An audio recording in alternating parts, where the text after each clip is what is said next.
बात नवाबों के शहर लखनऊ की हो या आगरा के ताज की, नोएडा की गगनचुंबी इमारतें हों या बात यूपी के बदलते लाइफस्टाइल की, वाम की समस्याओं तक, उत्तर प्रदेश से जुड़ी हर छोटी बड़ी खबर के लिए देखिए उत्तर प्रदेश लाइव।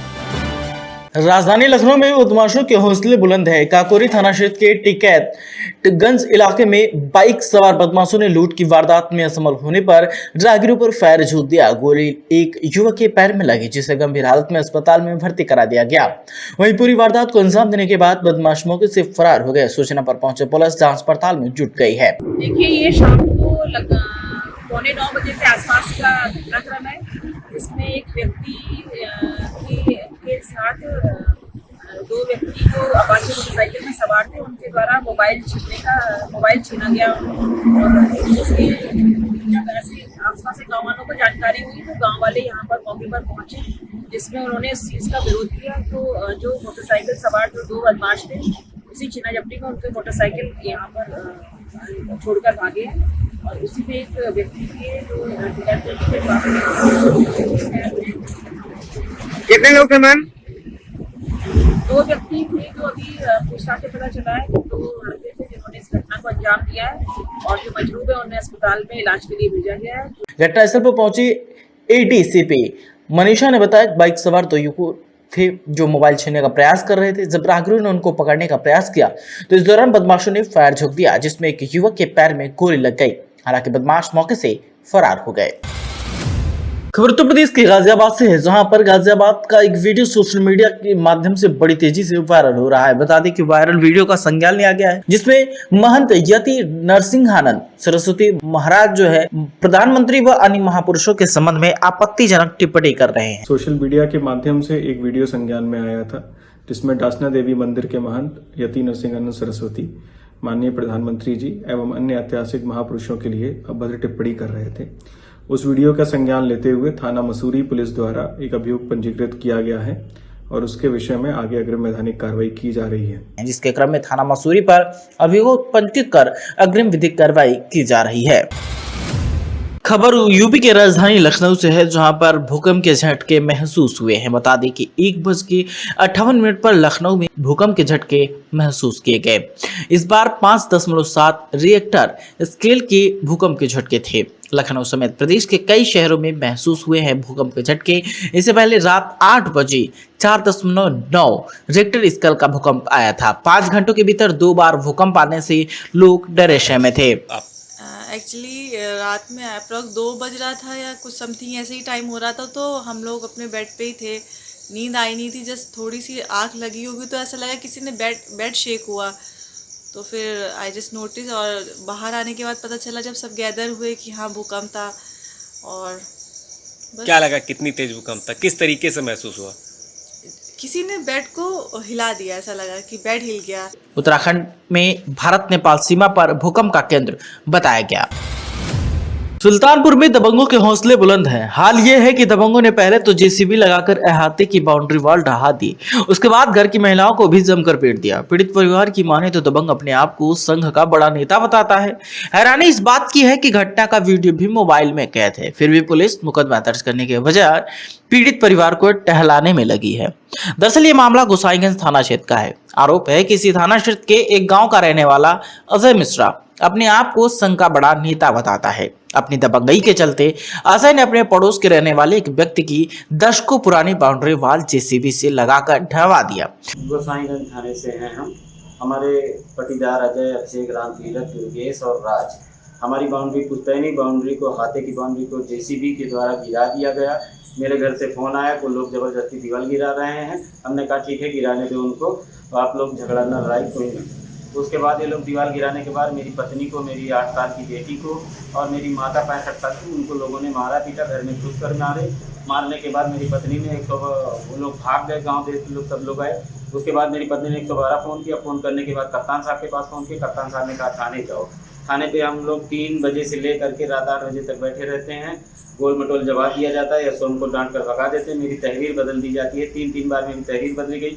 मेरे पटीदार अभिषेक, राम तीरथ, अजय, दुर्गेश राज, ये लोग अपने आप को संघ कार्यकर्ता बताते हैं, विभाग प्रचारक बताते हैं, अधिकारियों के पास फोन करके अपने आप को विभाग प्रचारक बता करके मेरे ऊपर दबाव बनाते हैं, मेरी दीवार गिरवा दिए, मेरे पूरे परिवार को मारा गया है। जिस समय बाउंड्री वॉल गिराया जा रहा था उस समय पीड़ित के परिवार में कोई पुरुष मौजूद था। एक बारगी तो घर की महिलाओं में विरोध किया, लेकिन जब दबंग नहीं माना तो इन्होंने बोलना छोड़ दिया। वही बाउंड्री वॉल ढहाने के बाद अजय पीड़ित महिला के पास पहुंचा और लाठी डंडों से जमकर पीटने लगा। आरोप है, आपको बता दें कि वही बाउंड्री वॉल ढहाने के बाद अजय पीड़ित महिला के पास पहुंचा और पीटने के बाद परिवार के अन्य सदस्यों ने जब विरोध किया तो दबंगों ने उनके बीच जमकर पिटाई कर डाली।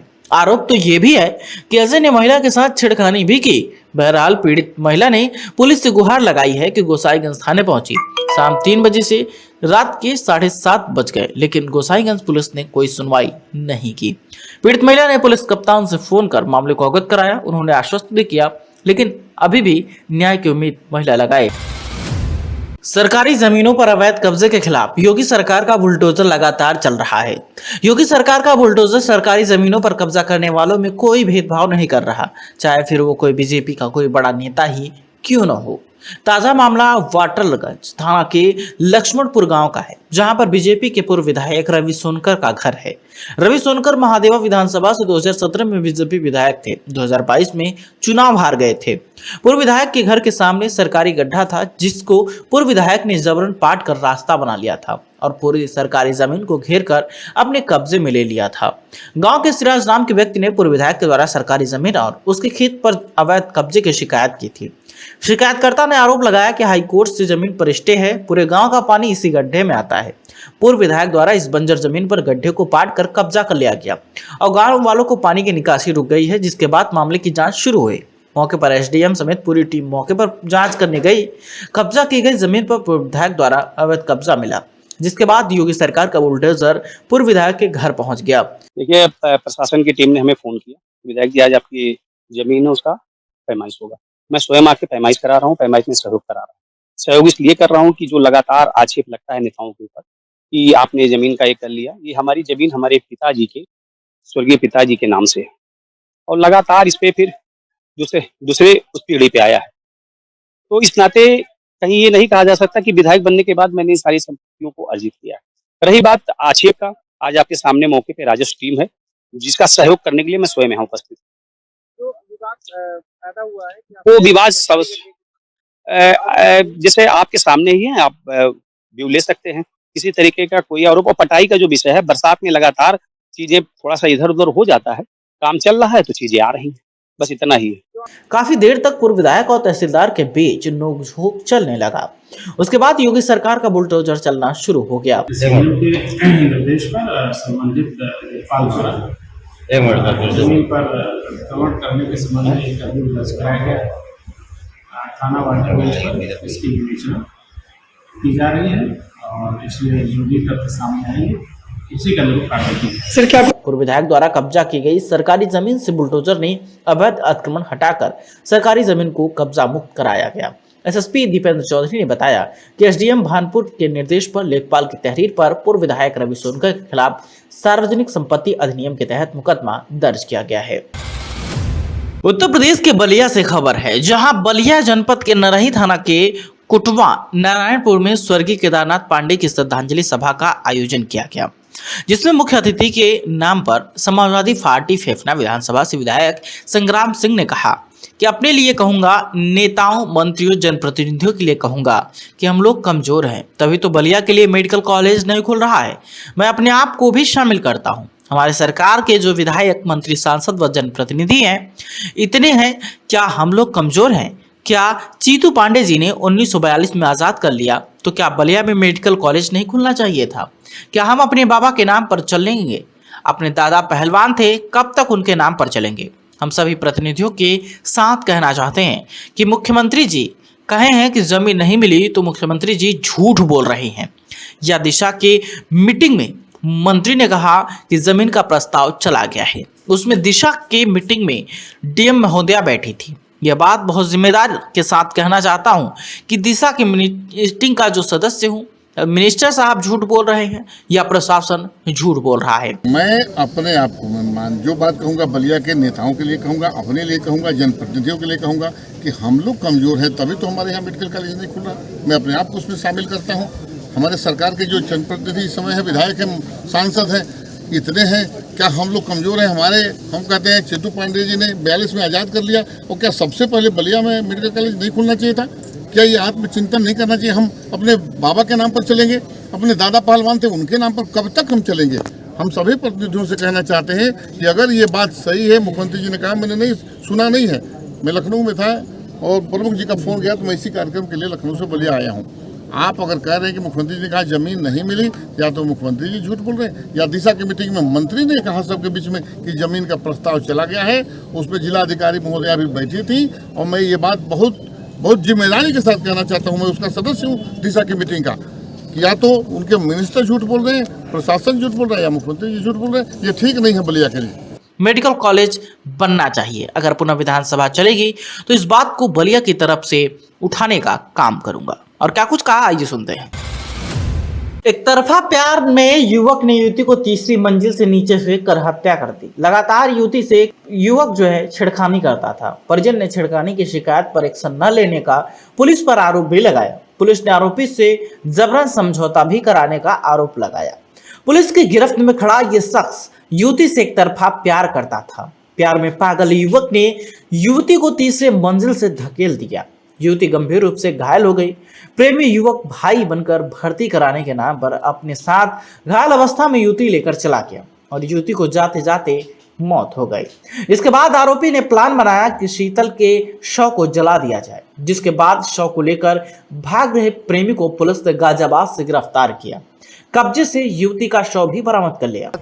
सेक्टर 49 में ये सूचना प्राप्त हुई कि एक युवती छत से कूद गई है, जिसे लेके उसके परिजन अस्पताल गए हैं।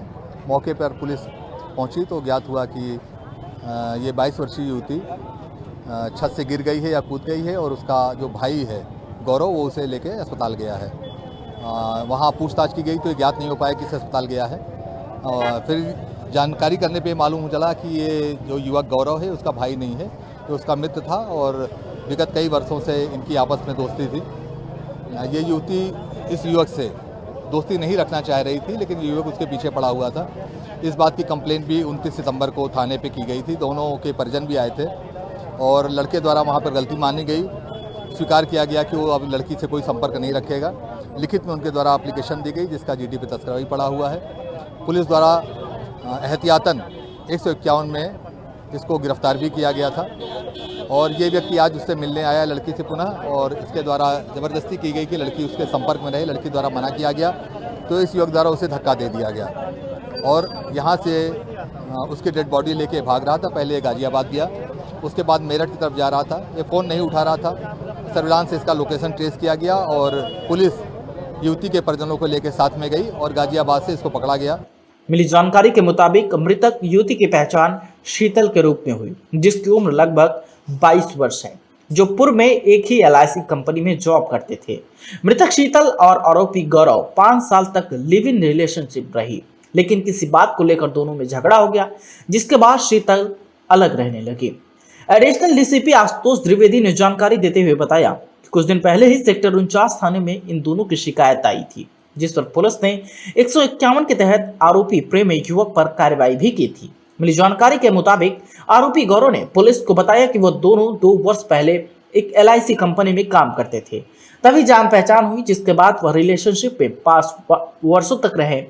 किसी बात को लेकर झगड़ा हो गया, जिसके बाद मृतका शीतल आरोपी गौरव से बात नहीं करना चाहती थी। पुलिस ने जानकारी देते हुए बताया कि आरोपी प्रेमी युवक गौरव हमेशा शीतल से मिलने का प्रयास करता रहता था। इसी दौरान होशियारपुर गांव के शर्मा मार्केट के बीमा कंपनी के तीसरी मंजिल पर दोनों के बीच कहासुनी हो गई और इसी गुस्से में शीतल को आरोपी गौरव ने तीसरी मंजिल से धकेल दिया, जिसमें 22 वर्षीय शीतल गंभीर रूप से घायल हो गए। जिसके बाद प्रेमी गौरव ने स्थानीय लोगों को शीतल का भाई बताया और शीतल को भर्ती कराने के नाम पर अपने साथ ले गया।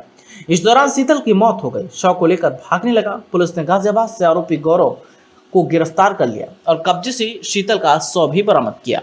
मृतका शीतल के भाई ने आरोपी युवक गौरव पर अपनी बहन को लगातार परेशान करने का भी आरोप लगाया। घटना ये हुई कि एक लड़के ने मेरी बहन को छत पे से फेंक दिया 4थी मंजिल से। अच्छा, हाँ, कौन था वो लड़का?